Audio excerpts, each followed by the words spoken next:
On June 14th, I'm from the government and I'm here to help. But what they really mean is they're really here to help you empty your wallet, or listen to city speak and double talk. And we're going to report on this out of the June 14th City Council meeting. You're going to love this. So I started thinking about this when I was looking at the paper on June the 10th, and I saw this Signal article where the city selects a less expensive trash service. Now that's okay. To me, it would mean if it was really less expensive, I would be paying less money every month. Wouldn't you think that would be true? So what the city in fact did was they put the trash thing out for bid again, and Burtek's proposed rate for residential waste, which will take effect in July of next year, was $28.92. Well, that's $28.92 per month, and you pay it per quarter, right? So let me ask you, whose trash bill per quarter right now is somewhere in the neighborhood of $67? Is yours? That's right, that's what mine is. So how is this less expensive? Well, here's what happens. That's city speak. They really don't mean it's less expensive for you today. The decision to change the vendors, I think, was not quite what they say, but let's just take them for their word. The city to change vendors was largely by the result of new policies enacted by Sacramento, but let's always blame someone else, particularly State Senate Bill 1383. Does anybody remember what that was? Right. So it's separate disposal of food waste.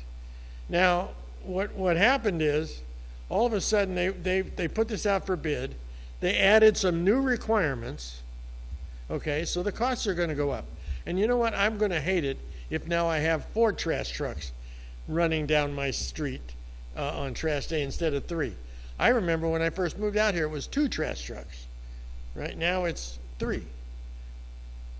Yes? One of the interesting things that happens at the city council is every time the subject comes up, we learn a little bit more about the process and how it's going to be rolled out. At the very last meeting, they did mention that it's only the 3 cans, and the green one is just going to be, you're going to be added your food. But then there's some confusion about, is it in a bag, who supplies the bag, and all this kind of thing. It's still not 100% clear to the public how it's going to work. But it is still 3 cans. So this is exactly a quote from the article. City selects a less expensive trash service. While the rates are higher than you're currently paying, doesn't sound less expensive to me, they're both lower than what other people are charging their residents. I don't really care what other people are charging their residents. I care about what you're charging our residents. That is city speak. It's less expensive because they're not going to charge you as much as someone else was charging. So if you're paying less money than, say, Beverly Hills Trash Collection, just think about how lucky you are.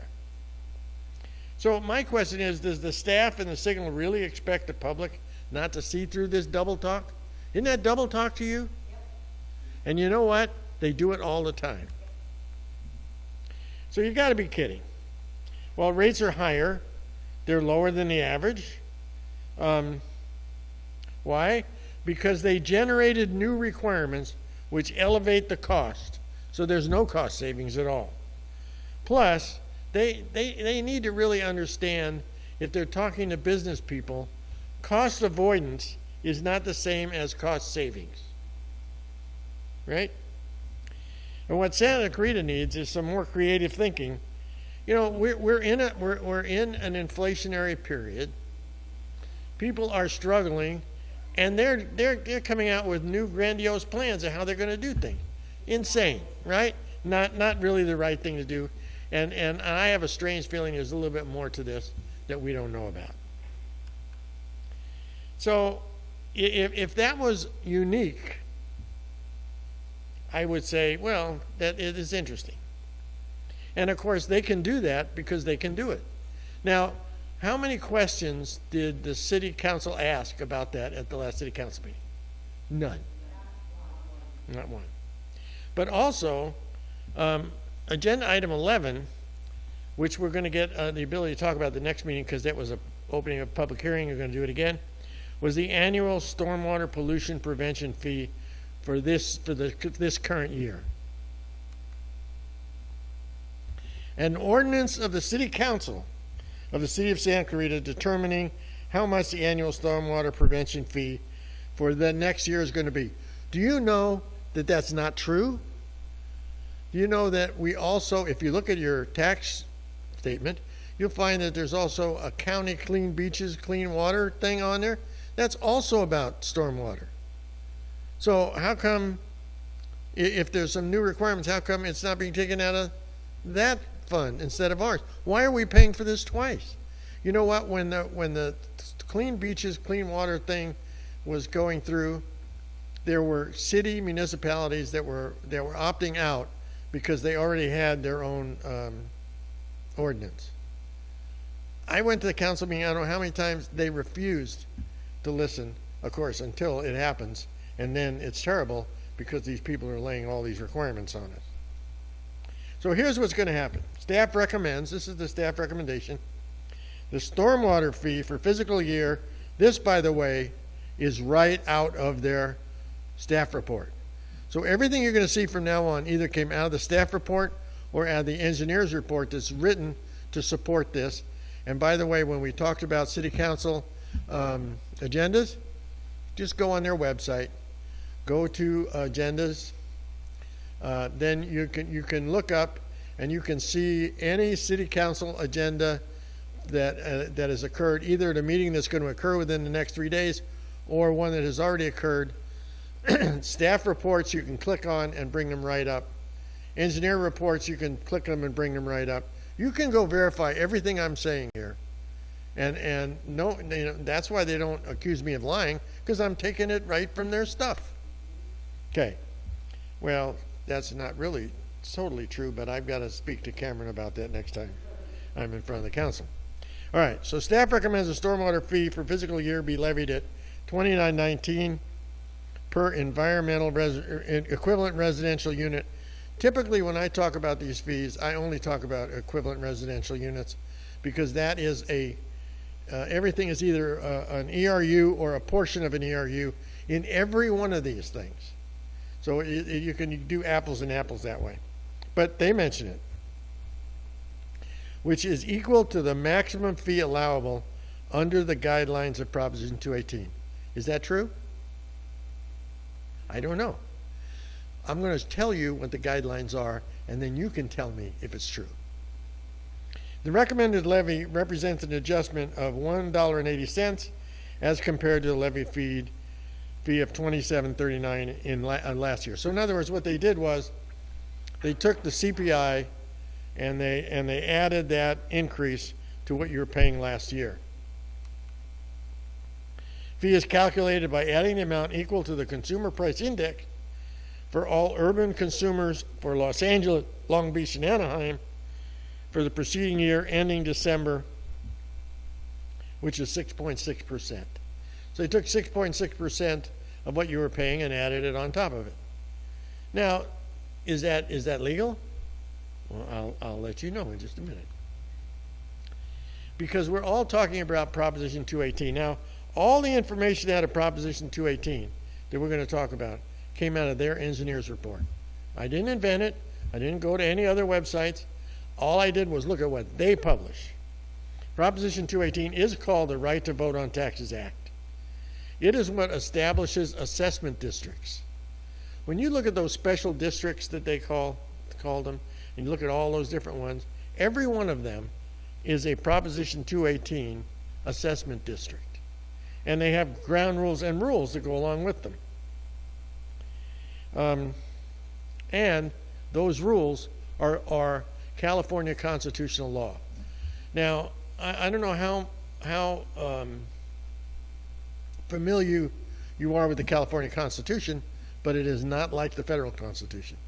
Federal Constitution is more broad, defines things that the federal government can do. The California Constitution is simply an accumulation of the laws passed by the California legislature. It is not the same, is not quite the same idea. So these rules are law, and they are in the California Constitution. So now you go into their stormwater fee report from 2014 and 15, and the reason why I'm using 2014 and 15, the stormwater fee was originally established in 2009. But when I went online to the city website, the oldest report I could find was from 14-15. And that's fine, because in this particular case, it serves me very well. Revenues from the fee shall not exceed the funds required to provide the property-related service. So, can you add $1.80? I don't know. Do you need it to perform the property-related service? So there's an escalator in there that says you can increase per the CPI, providing that you need that money to do the property-related service. If you don't need it to do the property-related service, you can't raise it. Revenues derived from fee or charge shall not be used for any other purpose for which the fee or charge was imposed. Wow, what a concept. All right.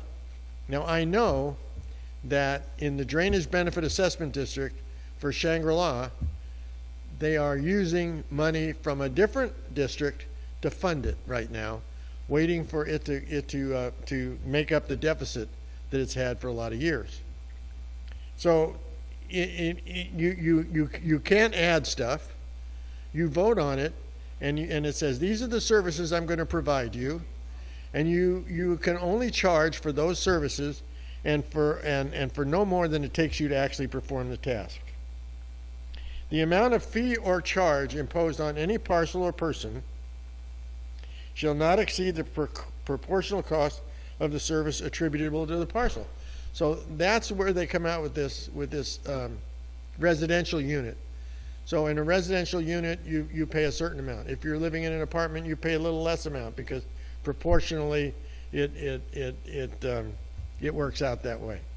And you'll see that when you go into these engineers' reports, they tell you how they calculate it for the different subjects or types of residential service. No fee or charge may be imposed for a service unless the service is actually used by or immediately available to the property owner. So they can't say, well, next week we're going to go do this. I can't do that. Fees or charges based on potential or future use of service are not permitted. So it's not just that they can raise it for the CPI. It's got to be used. There's got to have a reason. Standby charges, this is really cracks me up, whether characterized as charges or assessments, shall be classified as an assessment and shall not be imposed without compliance of the assessment of the code. So you can't say, well, you know what? We may have to do this, so I'm going to charge them. No, I can't do that. No fee or charge may be imposed for general governmental services, including but not limited to police, fire, ambulance, library, where the service is available to the public at large in substantially the same manner as it is to property owners. So, like for example, the fire, we live in an LA County fire district.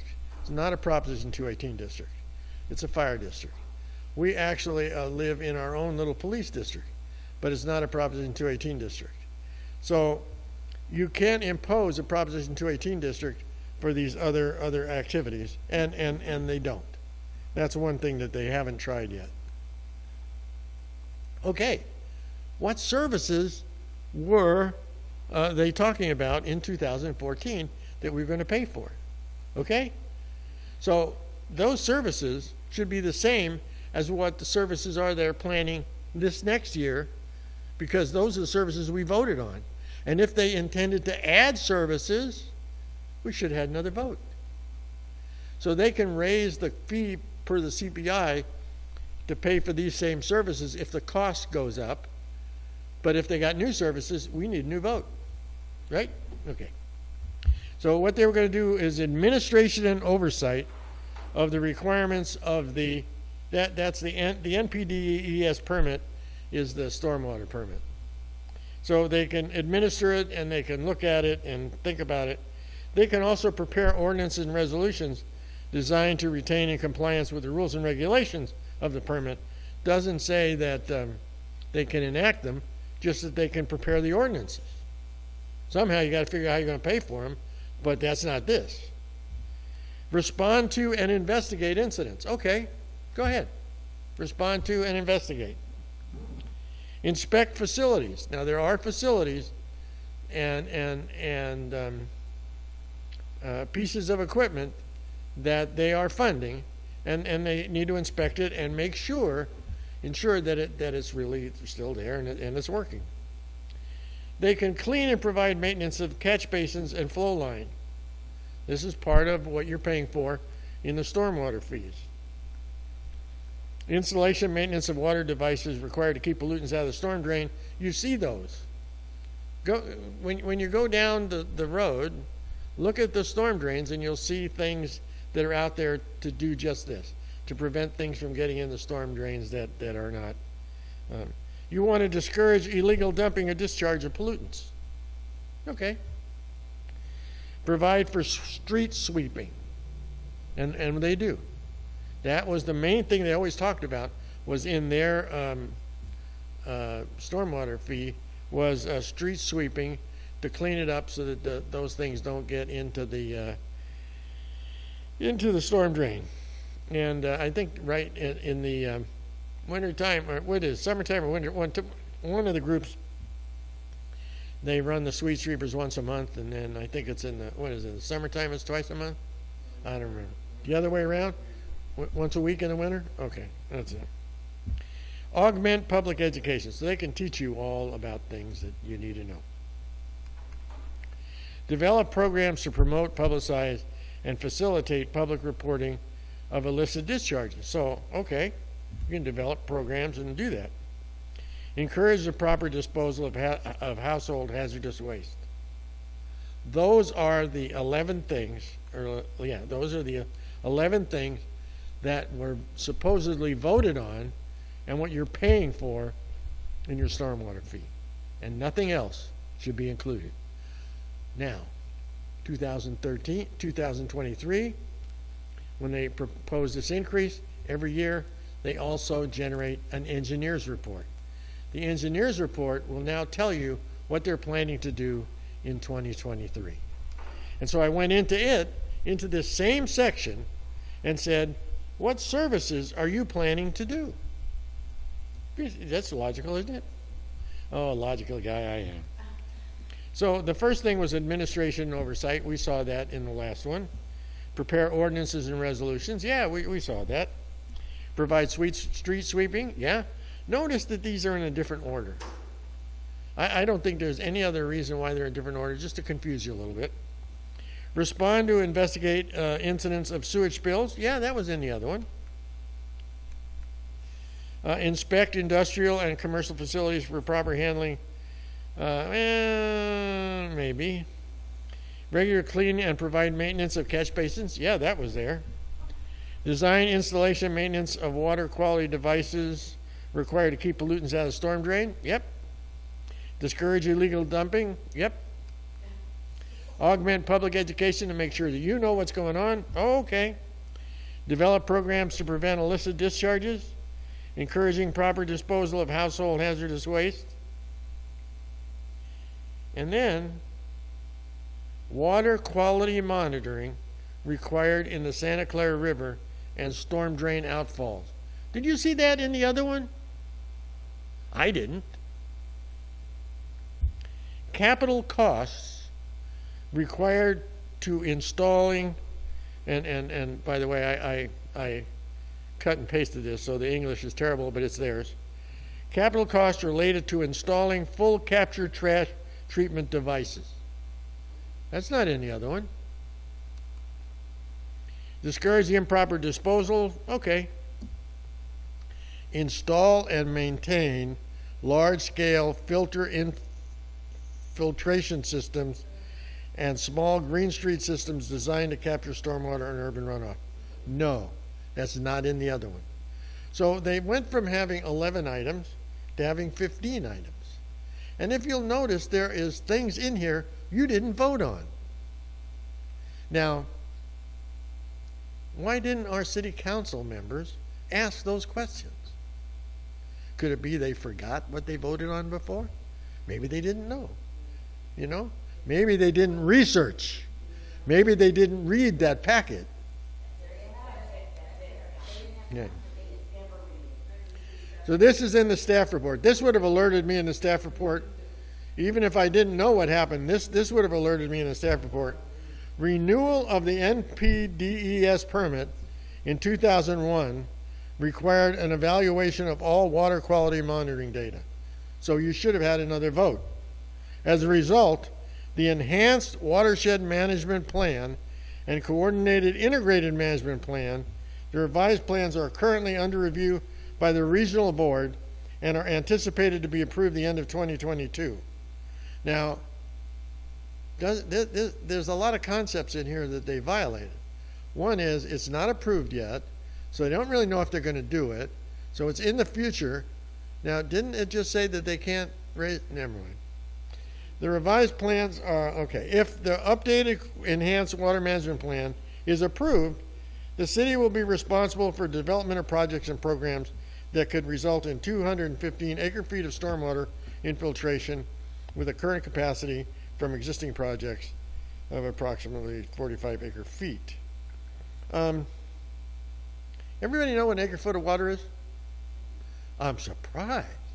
I thought that was just easy as pie, right? 850,000 gallons. Okay? But they talk in those terms, I think, because they want to confuse you. Anyway, you can see that if approved, they are talking about raising fees for something that hasn't been approved yet. And according to the rules that are in the other part of their stuff, you can't do that. I know. These projects will capture and infiltrate stormwater away of a large regional basins. The underground infiltration facilities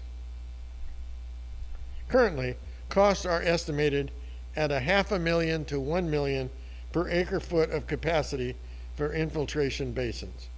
$1 million per acre foot.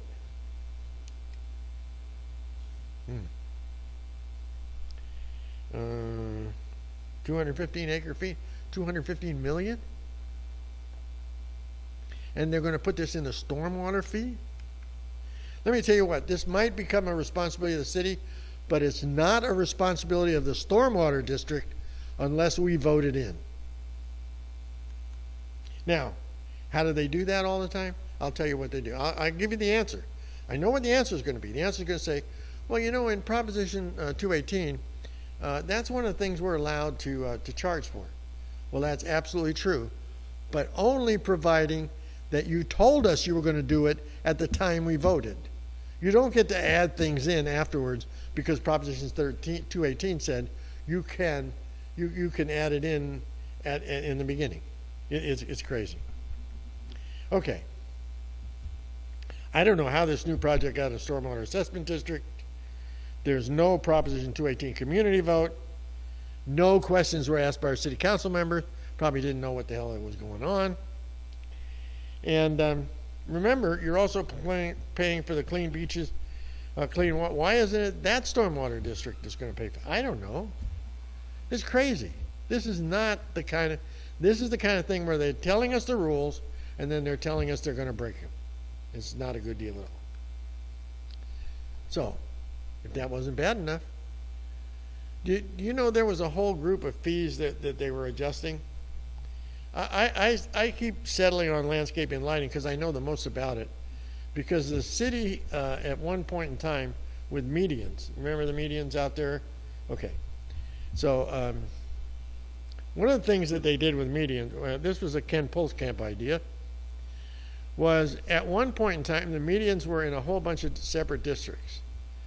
Ken Pulskamp said, I'm dissolving all of these districts, and I'm going to reform them into one district, the 2008-1 Landscape Maintenance District. And so what he did was he added in all of the people that were paying already, plus a whole bunch of other areas that were not in there that was much smaller, and he offered a reduction to the people that were already there. So guess what? It passed, right? And we were really incensed about this, and we were promised that would never happen again. But it did. It happened with landscape and lighting.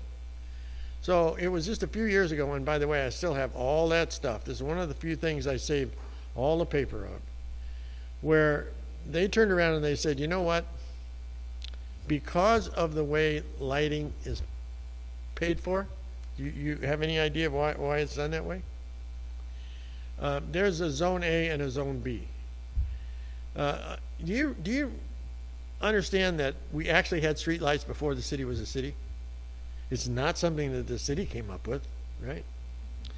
Well, the county formed a lighting district, which the city now calls Zone A.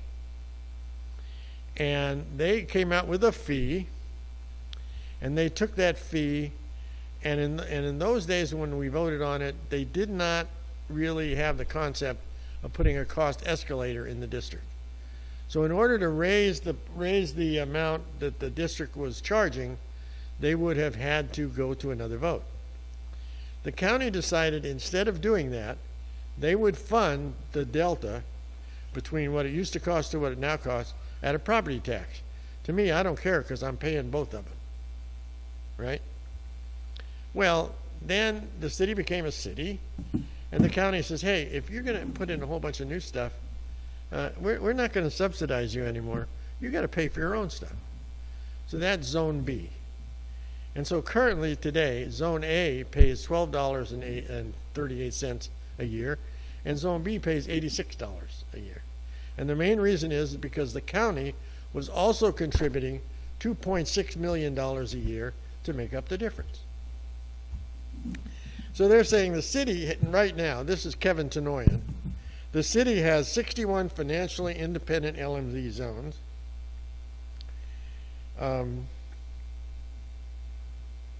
Are all of our districts financially independent? I'm going to show you they're not. Okay, so this is the special maintenance districts. The city uses terms that sometimes are overloaded. These zones A and zones B are Proposition 218 assessment districts. But they don't call them assessment districts, they call them zones. And they support the operation and maintenance of street lights, and then they added traffic signals. But right now traffic signals are out of it, so I don't understand who pays for that anymore. The Public Utilities Commission formally approved the sale of the streetlight system from Southern California Edison to the city. Now, did the city buy all the streetlights? Anybody know the answer? No, they didn't. They bought those streetlights that were on poles solely for the purpose of streetlights. If the pole is on a power pole, Edison still owns it. So the city acquired it, and then they retrofitted it. They went and they asked for the money, and they retrofitted it with LEDs. By changing LEDs, it would reduce the electricity demand by half. And of course they said, and this, by the way, is right in the staff report from this year, is what they said before. The city began passing along the net operational savings by purchasing a streetlight system to property owners in the form of reduced assessments. Now, what does that mean to you? Does that mean that if I was paying a certain amount, that the amount would be reduced? That's what it means to me. Okay.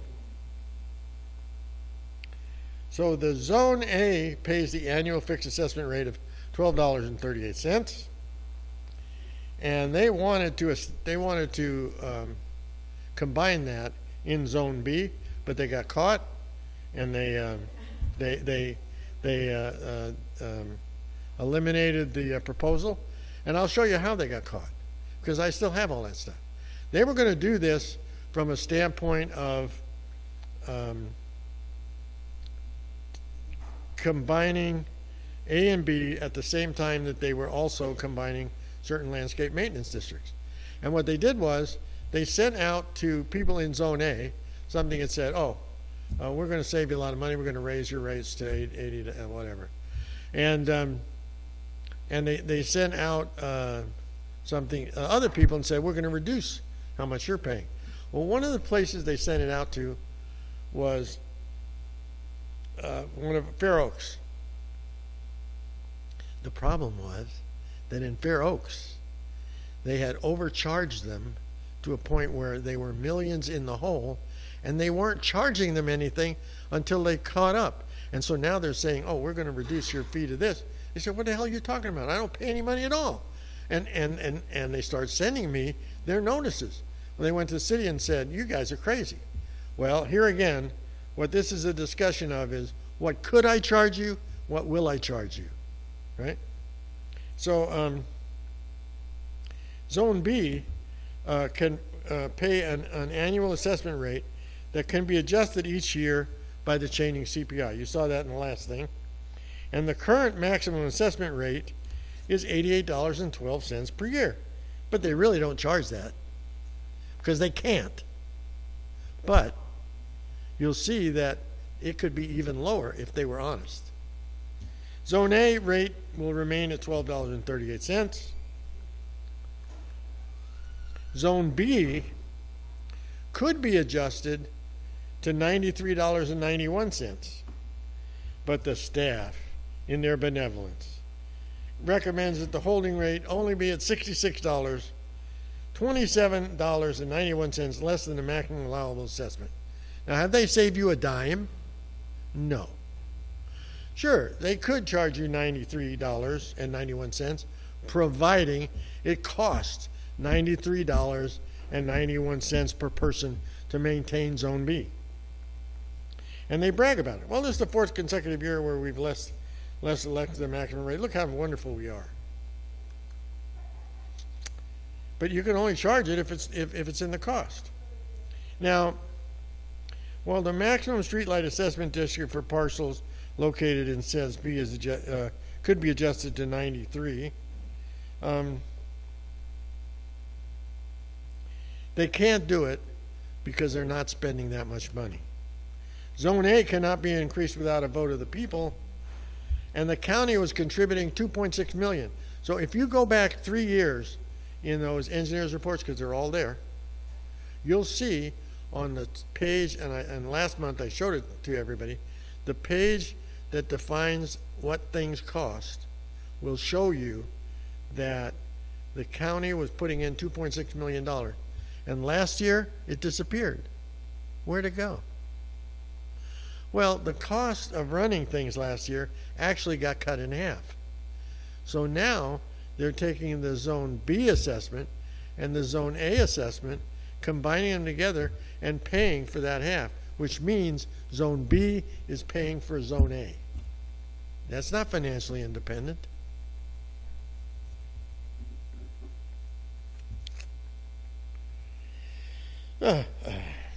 So when staff says we could be charging it, but they can't because they can't get away with it. They also want to talk about things that are 3 years old. They want to brag about stuff. Despite the incremental increase by Edison in March of 2020, resulting in 88.9% increased energy, the energy charge component of their monthly cost, they were able to still not charge you the maximum amount. Well, it could very well be because they're not using that much energy. So reductions in charges have nothing to do with the city purchasing of streetlights. They have everything to do with retrofitting them to LEDs. And talk about this like, oh my God, this is so wonderful. We're the only people in the world to do this. The county is now doing theirs too. So we would have got this either way. Summary: city speak and double talk has no place in city government. keep telling because I think what they do is they keep telling the community false information long enough that they will come to believe it. And unfortunately for them, the last time they did this, in that last assessment vote, they sent things out to the public started sharing it, and they started talking about it, and they realized they were getting scammed. Why doesn't the city city council members remember what they voted for the last time? Well, okay, maybe Bill Miranda and Jason Gibbs don't remember because they weren't there. But certainly Marcia, Lorraine, and Cameron should know about this. Why doesn't the city council members ask questions about what they're voting for today? Just saying move recommended action and everybody's saying yes is a city council is worth nothing. So are there any questions about this?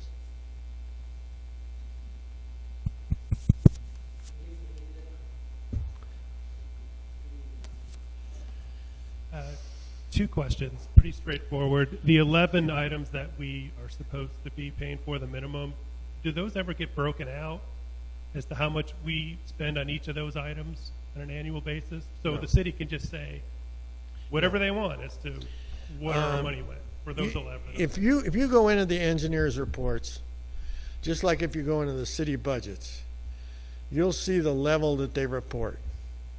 And the level that they report is operation and maintenance. So no, you don't ever get a detailed explanation. If you go into and that's one of the reasons why I stopped participating in the annual city budget is because they don't give you enough information to know what they're really doing anyway. They just say, well, the city manager and the city manager's office gets X amount, and this person gets Y amount. And the only thing you can really find out about cost is salaries, because they're posted on the state website. So you can find out what anybody makes. The name is not on there, but the job title is. So if you know that someone is a city manager of Santa Clarita, you can find out exactly what they make. If you want to find out what the chief financial officer makes, you can find out exactly. But that's the only amount that's really there.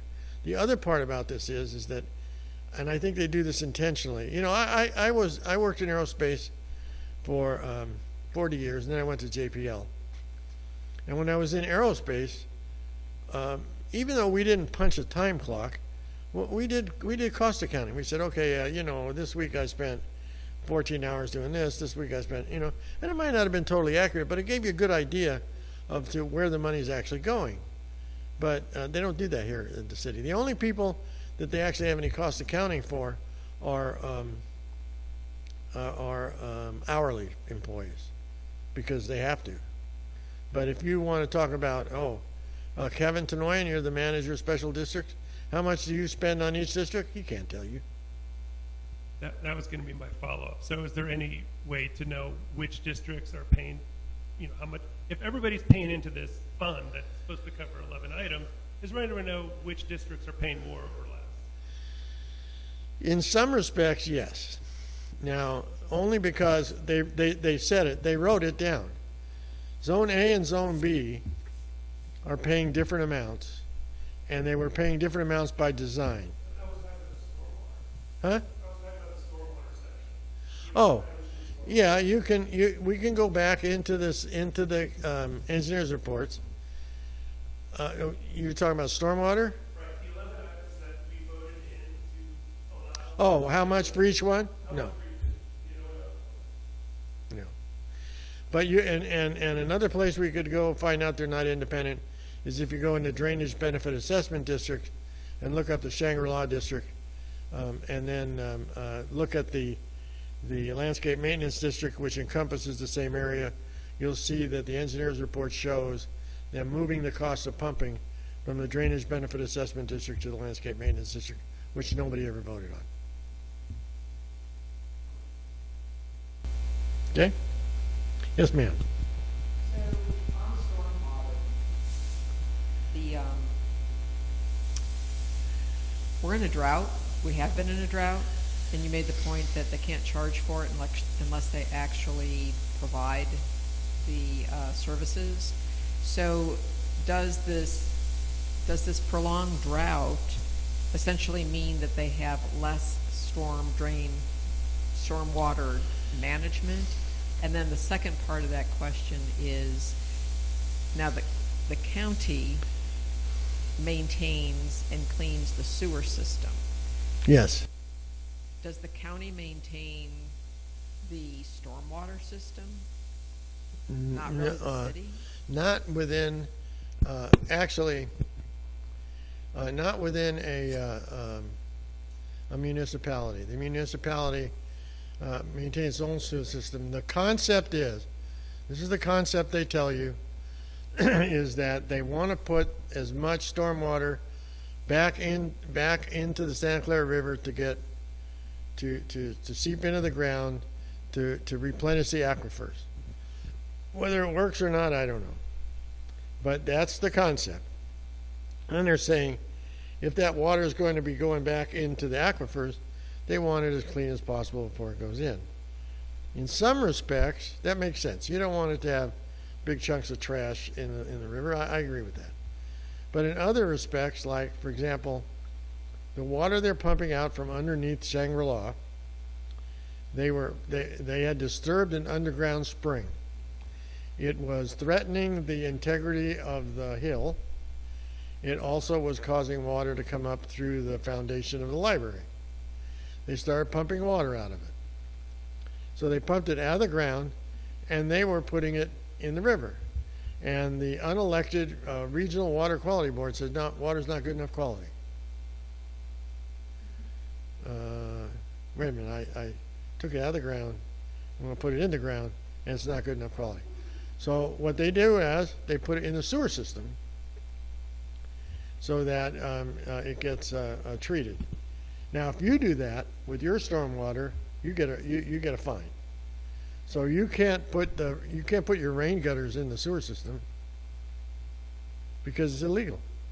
But they can pump thousands of gallons of water out from Shangri-La, put it in the sewer system, and that's fine. Why? Because the same people that are sitting on the city council sit on the board of the sanitation district. I don't know how to say that.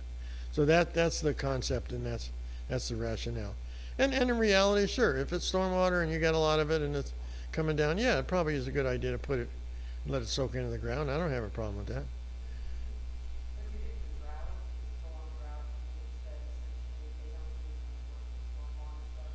I think that's true. You know, there's when we talk about water use here in Santa Clarita, we always used to talk about Santa Clarita requiring 60 million gallons a day. A third of the water inside the home and 2/3 of the water on landscaping. The way you make that calculation is you go and you find out how much water is being treated in the sanitation district, because that's the stuff going to the home. And last time we checked, it was 21 million gallons a day. Now all of a sudden, in the last little episode that we got from the water company, they're claiming, well, when they went through the regional water management plan, they said it's 68,000 acre feet per year, which translates to 60 million gallons a day. And then they went, no, it's 86,000 acre feet, which is 17 million gallons a day more. So we'll see. But that water, so let's say 40 million gallons a day has a potential of going in the river, whatever doesn't get absorbed in the ground. That's the story. And so if you even think that what I pose to you is not accurate, I think what you should do is just go on the website. You get the information's right there. You can read the staff report from the lighting district. You can read the staff report from the stormwater district. You can go look at the engineer reports, compare the old ones with the new ones, and you'll see the differences. And it's right there.